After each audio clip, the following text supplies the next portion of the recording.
Hello बच्चों, कैसे हो। आज हम आपकी क्लास की बहुत ही इम्पोर्टेंट थ्योरम थेल्स प्रमेय करेंगे। इसे आधारभूत आनुपातिकता प्रमेय भी कहते हैं और यह बीपीटी के नाम से फेमस है। एनसीईआरटी की बुक में यह प्रमेय 6.1 है। इसकी स्टेटमेंट देखते हैं। यदि किसी त्रिभुज की एक भुजा के समांतर अन्य दो भुजाओं को काटते हुए कोई रेखा खींचे तो वह त्रिभुज की अन्य दोनों भुजाओं को समान अनुपात में विभाजित करती है। बच्चों, इसको आगे सॉल्व करने से पहले एक बहुत ही इम्पोर्टेंट बात बता दें कि आपको ये जो स्टेटमेंट है, ये जो कथन है, इसको ज्यों कहते हो याद कर लेना है, क्योंकि पेपर में कई बार पूछा गया है कि थेल्स प्रमेय का कथन लिखिए और उसे सिद्ध कीजिए। इसकी जगह पर बच्चों ने क्या किया कि थेल्स प्रमेय की बजाय किसी और प्रमेय का कथन लिख के उसे सिद्ध कर दिया, तो फिर ऐसे मार्क्स जो है कट जाते हैं। तो इसलिए ये कथन याद करना बहुत जरूरी है। स्टेटमेंट आप बिल्कुल अच्छे से याद कर लेना। तो अब देखते हैं कैसे इसको सॉल्व करेंगे। इसमें यदि किसी त्रिभुज की एक भुजा के समांतर एबीसी एक त्रिभुज है, इसमें बीसी के समांतर डीई रेखा है। ये समांतर का मतलब होता है कि जब दो रेखाओं के बीच में समान अंतर हो, डिस्टेंस सेम हो, तो वो समांतर रेखा होती है। या अगर इन रेखाओं को हम आगे बढ़ा दें तो वो कहीं भी नहीं मिलती। तो इस तरह से बीसी के समांतर हमने डीई एक रेखा खींची जो एबी और एसी को बिंदु डी और ई पर काटती है। तो यहाँ पर लिखा है कि काटते हुए कोई रेखा खींचे तो वह त्रिभुज की अन्य दोनों भुजाओं को समान अनुपात में विभाजित करती है। अर्थात अब ये जो रेखा डीई है, ये इन दोनों भुजाओं को समान अनुपात में विभाजित करती है। तो ये हो जाएगा AD upon DB equal to AE upon EC। सबसे पहले हम लिखेंगे दिया है इसमें त्रिभुज ABC जिसमें BC समांतर DE, क्योंकि इसमें कथन में बता दिया है कि एक रेखा समांतर खींची गई है इस वाली भुजा के, तो BC समांतर DE हो गया। और हमें सिद्ध करना है जो भी हमने बताया कि AD upon DB equal to AE upon EC। बच्चों, एक बात और ध्यान रखना, प्रमेय कोई सी भी आए उसका फिगर बनाना बहुत जरूरी है। कई बार बच्चे प्रमेय या थ्योरम बहुत अच्छे से याद करके जाते हैं और वो पूरा का पूरा वहां पर पेपर में बिल्कुल सही सही लिख देते हैं, लेकिन उसका फिगर बनाना भूल जाते हैं वहां पर। तो ध्यान रखना, नो फिगर नो मार्क्स, ये सीबीएसई की स्पष्ट गाइडलाइन है कि अगर फिगर आप नहीं बनाओगे और अगर आपने थ्योरम बिल्कुल सही से लिख दी फिर भी आपको मार्क्स नहीं मिलेंगे। इसके बाद में अब हम रचना करेंगे। रचना में हम क्या करेंगे कि बीई तथा सीडी को मिलाया, इसको मिलाया, डॉटेड लाइन से इसको मिला दिया, और डीएम परपेंडिकुलर एसी, ये जो डीएम है ये एसी के परपेंडिकुलर है। अर्थात डीएम एसी पर 90 डिग्री या लंब बनाती हुई रेखा है और इसी प्रकार से ईएन एबी पर परपेंडिकुलर है। परपेंडिकुलर का मतलब लंब होता है। तो ये जो ईएन है ये एबी पर 90 डिग्री का एंगल बनाती हुई खींची गई है। अब हम इसे प्रूव करेंगे। इसके लिए लिखेंगे उपपत्ति, हम प्रमाण भी लिख सकते हैं। तो शुरू करते हैं। हम लिखेंगे हम जानते हैं त्रिभुज का क्षेत्रफल बराबर 1/2 गुणा आधार गुणा ऊंचाई। छोटी क्लासेस में आपने पढ़ा हुआ है कि जो एरिया ऑफ ट्रायंगल होता है वो half into base into height होता है। तो अब हमारे पास ये फिगर है और इस फिगर में हम त्रिभुज ADE का क्षेत्रफल लिखेंगे। तो AD के क्षेत्रफल के लिए हमारा जो आधार है, बेस है, वो AD हो जाएगा और इसकी जो हाइट होगी वो हो जाएगी EN। ये इसकी ऊंचाई है। ऊंचाई का मतलब होता है कि आधार में उसके सामने वाले शीर्ष से डाला गया लंब, ये 90 डिग्री का कोण बनाती हुई ये रेखा है, तो ये इसकी ऊंचाई हो गई। तो हो गया half into AD into EN। यहां पर लिखेंगे area of triangle ADE equal to half into AD into EN। ये लिखने का तरीका है कि त्रिभुज ADE के क्षेत्रफल को हम लिख सकते हैं ए आर का मतलब एरिया और ब्रैकेट में एडी लिख देंगे तो ये हो गया एरिया ऑफ ट्रायंगल एडीई और ये लिख दिया। इसी प्रकार से अब हम निकालेंगे इस वाले त्रिभुज का क्षेत्रफल डीई बी का, त्रिभुज बीडीई का क्षेत्रफल निकालेंगे। अब यहां पर देखो बीडी के क्षेत्रफल में हमें आधार यही रखना है बीडी। इस आधार बीडी में इसकी जो हाइट होगी वो क्या होगी, वो होगी ईएन। अब ये देखो कि बीडी जो आधार है उसकी जो हाइट वो बाहर कैसे निकल गई, इसके लिए हम अलग से एक समझ लेते हैं ट्रायंगल बना के कि मान लो ये एक ट्रायंगल है, थोड़ा इसको हम तिरछा सा बना लेते हैं।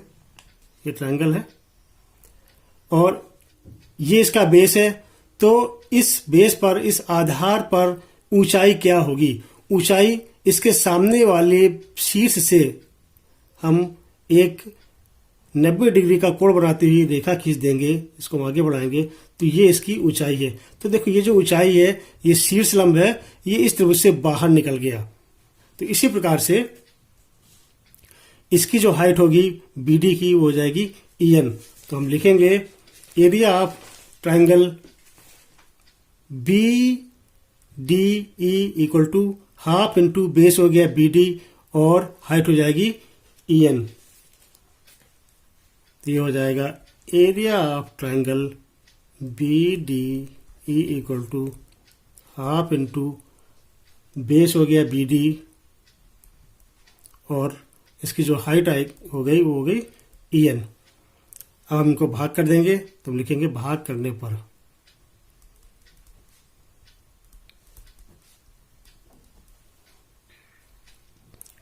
Area of triangle A D E upon area B D E equal to half into A D into EN upon half into B D into ईएन।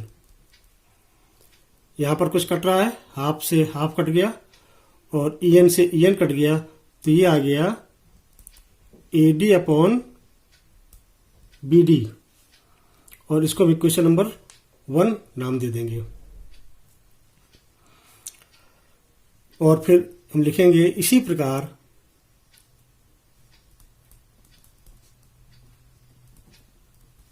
अब हम फिर से देखते हैं अपने फिगर को। अब हम फिर से एडीई का एरिया लिखेंगे, लेकिन इस बार हम बेस लेंगे एई। एई हमारा बेस होगा, तो इस एई बेस पर इसकी हाइट, इसकी ऊंचाई क्या होगी, वो होगी डीएम। क्योंकि ये डीएम है, इस पर 90 डिग्री का कोण बनाती हुई रेखा हमने खींची है, रचना की थी, तो इसलिए हो गया एई बेस और डीएम इसकी हाइट हो गई। तो 1/2 गुणा आधार गुणा ऊंचाई, तो हो जाएगा half into AE into DM. तो हम लिखेंगे एरिया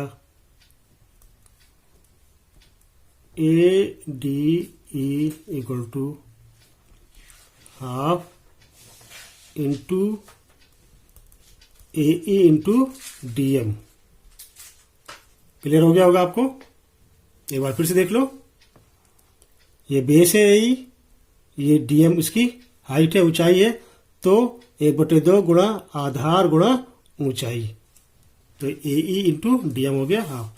और अब इसी तरह से हम निकालेंगे डीईसी का क्षेत्रफल इसका। तो डीईसी के क्षेत्रफल में हम क्या करेंगे, ईसी को हम बेस लेंगे, ये बेस हो गया, तो इस बेस पर इसकी ऊंचाई क्या होगी, इसकी हाइट क्या होगी, जैसे हमने पहले समझाया था, इसकी ऊंचाई हो जाएगी डीएम, क्योंकि ये बेस है और ये इसका शीर्ष हो गया इस त्रिभुज का, तो ये इसका शीर्ष हो गया। तो शीर्ष से हमने इसके सामने वाली भुजा इसको बढ़ा दिया, तो ये लंब डाला, तो डीएम इसकी हाइट हो गई, लंब है ये, तो half into EC into DM हो जाएगा इसका क्षेत्रफल। तो भी लिखेंगे area of triangle DEC equal to half into EC into DM, EC into DM, ये हो गया। और जिस तरह से हमने उसमें भाग दिया था ऐसे ही हम इन दोनों को भी भाग कर देंगे। तो इन दोनों को हमने भाग किया तो area ADE upon area DEC equal to half into A into DM upon half into EC into DM। तो इसमें भी ये 1/2 से 1/2 कट गया और DM से DM कट गया और ये आया AE अपॉन EC और इसको हम देंगे इक्वेशन नंबर 2।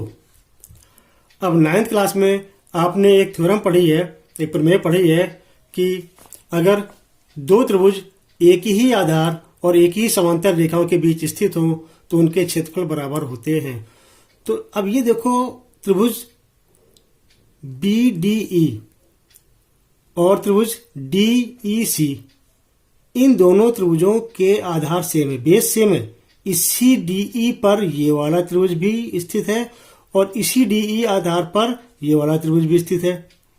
तो एक ही आधार पर दो त्रिभुज हों और वो दोनों ही सेम समांतर रेखाओं के बीच में हों, BC और DE के बीच में ही ये दोनों त्रिभुज स्थित हैं, तो इन दोनों त्रिभुजों के क्षेत्रफल बराबर हो जाएंगे। तो हम लिखेंगे क्योंकि त्रिभुज BDE और त्रिभुज DEC एक ही आधार DE तथा समांतर रेखाओं BC और DE के बीच स्थित है, इसलिए area BDE equal to area of triangle DEC।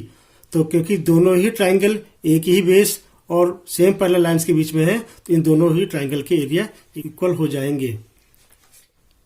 Equation 1 में हमने प्रूव किया था area ADE upon area BDE equal to AD upon BD, और अभी अभी हमने देखा कि एरिया BDE जो BDE का क्षेत्रफल है वो DEC के इक्वल है। तो BDE की जगह अगर हम DEC कर दें तो इक्वेशन 1 और इक्वेशन 2 के लेफ्ट साइड इक्वल हो जाएंगे। और एक रूल होता है कि अगर दो समीकरण, दो इक्वेशन के लेफ्ट साइड इक्वल हो तो उनके राइट साइड भी इक्वल हो जाते हैं। इसको हम ऐसे समझ लेते हैं कि मान लो A इक्वल टू B है और A इक्वल टू C है। ये हमारे पास दो इक्वेशन है, A इक्वल टू B और A equal to C। Left side equal है तो राइट साइड भी इक्वल हो जाएंगे, तो क्या हो जाएगा B इक्वल टू C। तो इसी तरह से हमारे जो पहला समीकरण था और दूसरा समीकरण, इसकी दोनों ही लेफ्ट साइड इक्वल हो गए। इस तीसरे समीकरण के अनुसार यहाँ पर हम थर्ड इक्वेशन डाल देंगे इसके अनुसार, तो ये हो जाएगा समीकरण 1, 2 व 3 से, और इसको हम लिख देंगे लास्ट में जो हमें प्रूव करना था कि AD upon DB equal to AE upon EC। AD upon DB equation 1 में था और इक्वेशन 2 में हो गया AE अपॉन EC, ये दोनों इक्वल हो जाएंगे और यही हमें प्रूव करना था। तो हम लिख देंगे अंत में यही सिद्ध करना था।